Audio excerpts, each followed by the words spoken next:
बिस्मिल्लाहिर्रहमानिर्रहीम। Dot product या scalar product क्या होता है वेक्टर्स का? वेक्टर्स को हम जमा कर सकते हैं, माइनस कर सकते हैं, एक वेक्टर को दूसरे वेक्टर से मल्टीप्लाई कर सकते हैं, एक वेक्टर को दूसरे वेक्टर से डिवाइड नहीं कर सकते। वेक्टर्स में डिवीजन नहीं होती, ठीक है। प्रोडक्ट से मुराद होती है प्रोडक्ट। अगर मैं मल्टीप्लाई कर दूं ना दो नंबर्स को, 2 मल्टीप्लाई बाय 3 बल्कि 3 नंबर्स को मल्टीप्लाई बाय 4, आंसर क्या आएगा? 24 आएगा ना।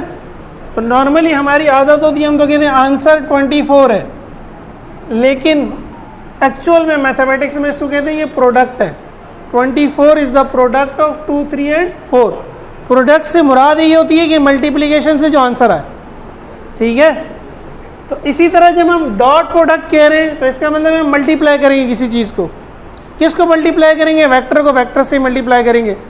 डॉट प्रोडक्ट नाम क्यों है? क्योंकि हम जब मल्टीप्लाई करेंगे तो दोनों के दरमियान डॉट लगाएंगे, डॉट, ए डॉट बी, इसलिए इसका नाम क्या है? Dot product.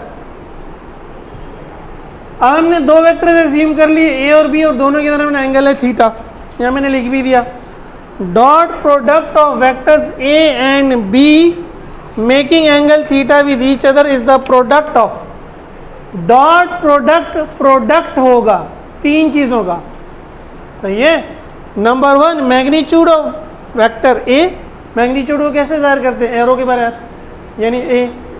Magnitude of vector B यानी equals to B. Angle between A and B, इसको हमने क्या नाम दिया है? थीटा। तो ए डॉट बी में तीन चीज़ें होंगी। पहला वेक्टर ए का मैग्नीट्यूड, दूसरे वेक्टर बी का मैग्नीट्यूड, और दोनों के दरमियान जो एंगल है उसका कोसाइन। अच्छा, एंगल नहीं, कोसाइन ऑफ एंगल। देखो ना, गलती होगी, कोसाइन, यहाँ आएगा cosine of angle. Cosine of angle between A and B, cos theta. Cosine of angle between A and B. तो ए बी और कॉस थीटा को मल्टीप्लाई कर दें, इसको हम क्या कहेंगे? A dot B. ये डेफिनेशन है बस डॉट प्रोडक्ट की। इस डेफिनेशन से हमें फ़ायदा होता है, फिजिक्स की बहुत सी क्वांटिटीज़ को मैथमेटिकली एक्सप्लेन करने के काबिल हो जाते हैं। जैसे अगर चैप्टर 7 याद हो, अभी भी पढ़ा था, work is the dot product of force and displacement, और पावर क्या था? Dot product of force and velocity. तो डॉट प्रोडक्ट को इस तरह डिफाइन किया है, तभी हम वर्क और पावर को डिफाइन कर सकते हैं, वरना हम उनको फिर डिफाइन नहीं कर सकते। एक एग्जांपल ले ली, फर्ज किया है जो वेक्टर ए है इसका मैग्नीट्यूड 10 है, वेक्टर बी का मैग्नीट्यूड 5 है, और जो एंगल बन रहा है 60। तो फॉर्मूला क्या है? ए डॉट बी बराबर है ए बी कॉस थीटा। ए की जगह 10, बी की जगह 5, थीटा की जगह 60। इन तीनों को मल्टीप्लाई करो, 25 आंसर आ जाएगा। अब 25 क्या? एक नंबर है। नंबर को क्या कहते हैं? स्केलर।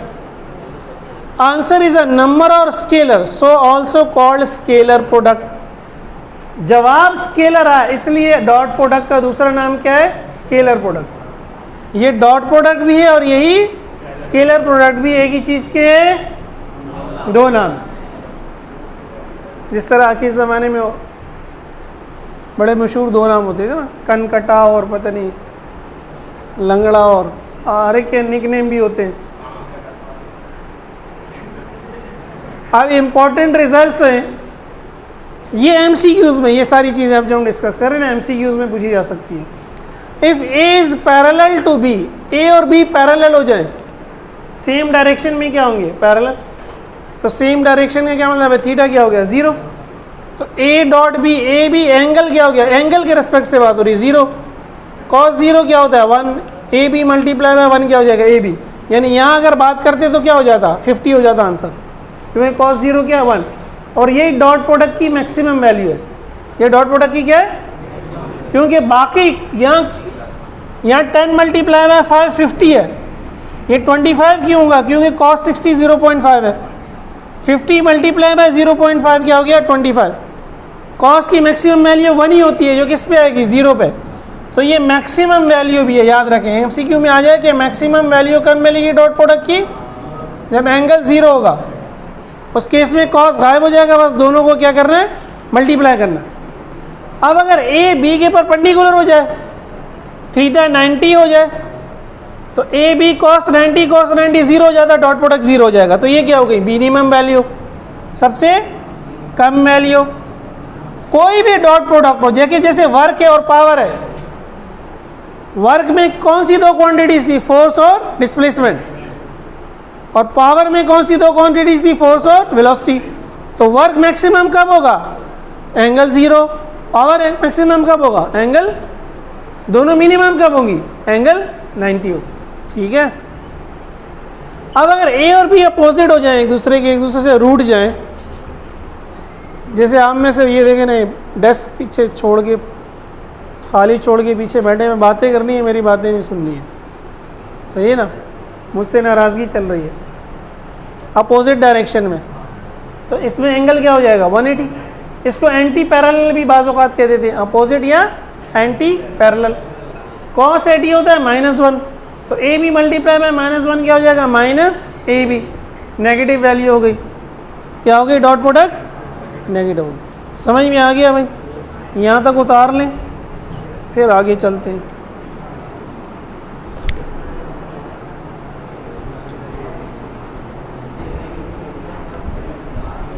अगर हम किसी वेक्टर का डॉट प्रोडक्ट उसके साथ ही ले लें, कोई भी वेक्टर हो, यानी dot product of A and A, B and B, F and F, जो भी ले लें, फॉर्मूला क्या था, ए डॉट बी बराबर था ए बी कॉस थीटा, तो ए डॉट ए क्या होगा, ए कॉस थीटा, और ए का ए के साथ एंगल क्या होगा, किसी एक लाइन का अपने साथ एंगल क्या होगा, जीरो ही होगा। सही है। तो ए पहला वेक्टर भी ए, दूसरा वेक्टर भी है, angle zero, A multiply by A square cos zero 1 हो गया, ए स्क्वायर मल्टीप्लाई बाय 1 क्या हो गया, ए स्क्वायर। तो वेक्टर का अपने साथ डॉट प्रोडक्ट क्या हो जाएगा, उसके मैग्नीट्यूड का square, A dot A square, B dot B square, V dot V. ठीक है। अब डॉट प्रोडक्ट जीरो कब होगा, क्योंकि ये प्रोडक्ट है, इसमें तीन चीजें, ए बी और कॉस थीटा। ए जीरो हो जाएगा तो भी पूरा जीरो हो जाएगा, मल्टीप्लाई हो रहा है ना, बी जीरो होगा तो भी पूरा जीरो हो जाएगा, और कॉस थीटा जीरो हो जाएगा तो भी पूरा जीरो हो जाएगा। तो ए जीरो कब होगा, अगर ए नल वेक्टर हो जाए, ऐसा वेक्टर जिसका मैग्नीट्यूड जीरो होता है वो क्या कहलाता है, if A is a null vector, यानी ए का मैग्नीट्यूड जीरो हो जाए, और B is a null vector, या बी का मैग्नीट्यूड जीरो हो जाए, या एंगल 90 हो जाए, अभी हमने देख लिया था कॉस 90 भी क्या होता है, जीरो।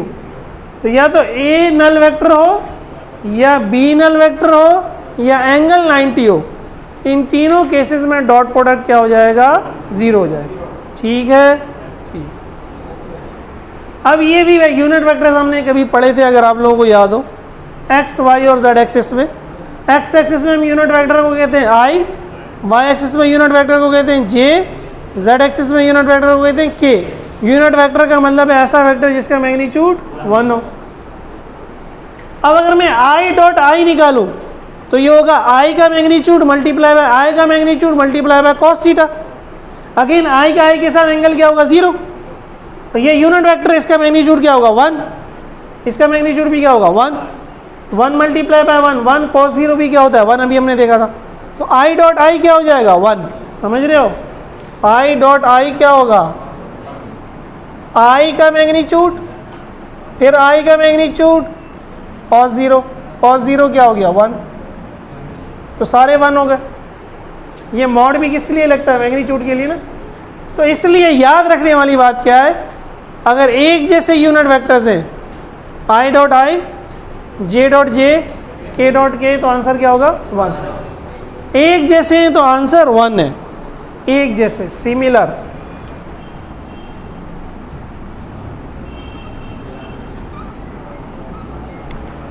और अगर डिफरेंट हो जाए, I dot J, again I का मैग्नीट्यूड भी 1, जे का मैग्नीट्यूड भी 1, आई एक्स एक्सिस पे, जे वाई एक्सिस पे, एंगल कितना होगा, 90, कॉस 90 क्या होता है, 0, अभी हमने देखा।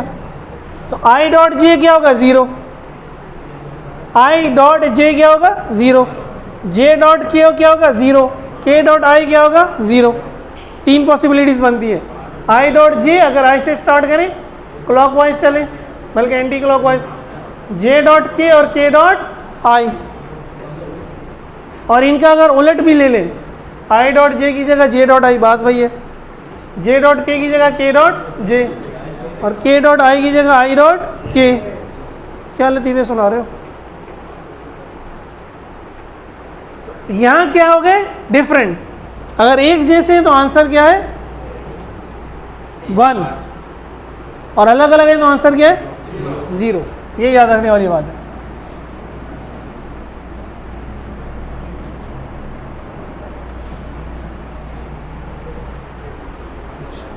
अब बाज़ औक़ात हमें वेक्टर्स इसी फॉर्म में आई जे के की फॉर्म में दे दिए जाती हैं और ए डॉट भी निकालना होता है। अभी हम न्यूमेरिकल्स करेंगे। तो अब ए डॉट भी कैसे निकलेगा? आप इनके कोफिशिएंट्स देखेंगे। यहाँ आई के साथ क्या है? ए में 2, जे बी में आई के साथ क्या है? 3, तो ये मल्टीप्लाई होंगे 2 मल्टीप्लाई बाय 3 प्लस फिर जे के साथ क्या है? 3, यहाँ जे के साथ क्या है? -1 प्लस के साथ क्या है? 5, के साथ क्या है? 2। अब सॉल्व कर लो। 2 3 ज़ा 6 प्लस माइनस माइनस 3 1 ज़ा 3 प्लस 5 2 ज़ा 10 10 प्लस 6 16 16 में 3 ये 30। ठीक है भाई, ये डॉट प्रोडक्ट की थ्योरी है, इसकी डेरिवेशंस है, वो हम बाद में करेंगे। पहले इसके न्यूमेरिकल आज कुछ कर लेते हैं, कुछ कल उतार लो।